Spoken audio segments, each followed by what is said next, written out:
2023 has been one of the most slowest years in real estate. Yes, this year has been a very slow market for agents around the country and around South Africa. Now, I've been chatting to a lot of different principals, company owners, and agents in the industry, just trying to gauge what's been happening, what has been the biggest challenges in real estate in 2023, as well as their plans for 2024. If you want to know a little bit more about some of these agents' experiences, what I have learned in 2023, and also operating myself, don't worry, Twitch got you covered.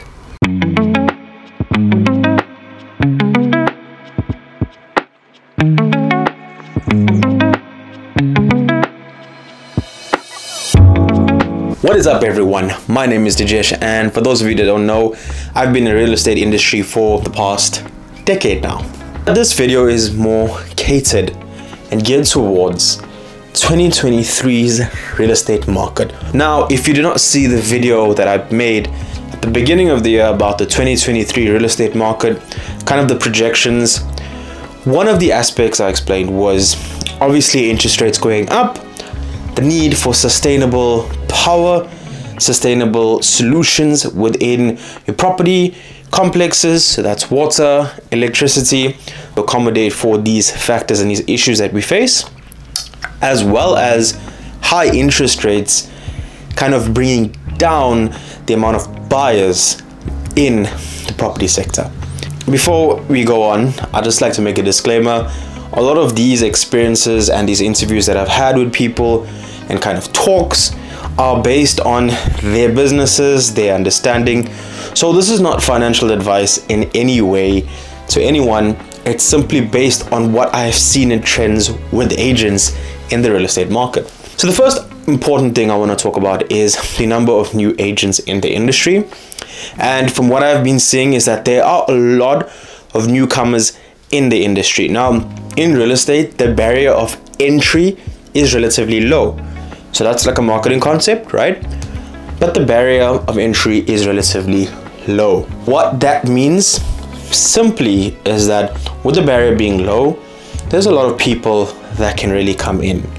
And a lot of people coming in to the market means that there are more agents and more competition. Now, what a lot of the new agents don't realize is that when you come into this industry, making a quick buck is not a thing here. If you're going to come in hoping to make a quick buck within a few months, I'm telling you that's not going to be, the case. There are some agents, yes, that are lucky or successful in their first few deals and have first few deals, but you've got to build up your reputation as an agent and you've got to work the system, right? So what I've realized is that there's a lot of newcomers in the industry, and these would be your candidate agents coming into the real estate industry.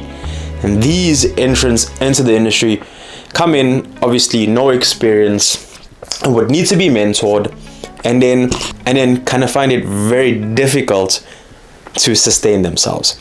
And the reason being is that I've made videos countless of times saying you need finances to sustain you for at least 3 to 6 months. Within a 3 to 6 month period, your expenses need to be covered because that's generally the time that it takes to start doing deals. Now, that's one thing I've noticed in 2023. And the reason why I can kind of link that back to the number of entrants is simply because the job market in South Africa right now is tough, very competitive, very difficult for graduates to get jobs, or even those without qualifications to get jobs. So people see job in the real estate sector, it is commission only, but why not give it a try? Why not give it a shot? Now, I'm not saying that's bad. I'm saying it is good that we get new entrants into this industry, especially young gunners that are coming into property. I was 18 when I started in the property, and it's good. Opens up your mind, lets you understand how property works in South Africa and a general basis abroad, and educates you on property. So that's very good. Some of the entrants just don't make it through a 3-month period. Some of them stick it through 2023 and have done some deals, and that's very good. Secondly, a very slow market. Yes, the interest rates have skyrocketed. Interest rates have skyrocketed in South Africa, and right now it is very difficult for a lot of homeowners, current homeowners, to make their bond repayments. So with the high interest rates, that simply means, I'm not going to do the calculation, but if you take the entire calculation, it means you'll be paying more for your property over the 20 to 30 year period. And essentially it ends up being higher repayments, more money that you're paying back to the bank, and not viable for a lot of people. So with the interest rates as well as the economic situation, a lot of people don't know what's happening. Elections are just around the corner. People are worried. People are in a scurry. It's causing a lot of chaos in the market. People are trying to sell and emigrate, and people are just holding off on buying until they see what the economic situation is within this country.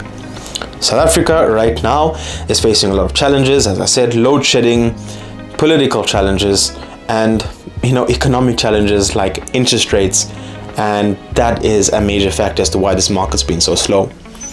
Now, those are the two main things. A lot of new entrants, a very slow market, which obviously results in less sales happening.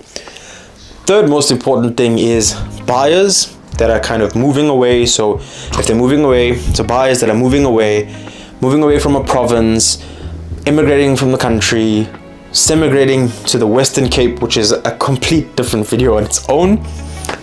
They are looking for the highest possible price for their property. Now, it's not rocket science, guys. If you think of it, you're asking 3 million for a property that's only commanding, let's say, 2 million in the market. You want 3 million. Interest rates are high. Situation within the economy is really unstable at this point. And you've got buyers that are hesitant. So what happens? You have more stock on the market and you have less buyers. And when it comes to even buyers viewing a property, the affordability criteria is far off. Buyers could probably only purchase for, let's say, 1 million, 1.5 million. So what happens? You look for properties within that range, and then you realize some properties are still overpriced. So there's no equilibrium. There's no market acceptance where the seller is willing to agree and the buyer is willing to agree. Sellers are asking for outrageous prices. Buyers are just not willing to put that type of money down. You get into negotiations, and sometimes, you know what? The deal falls through. Buyer walks away. Could be that they never get their bond, and there's so many other factors. So right now, this is one of the slowest markets we've faced. And I've spoken to many agents out there that have said one of the slowest markets they have faced in a long time.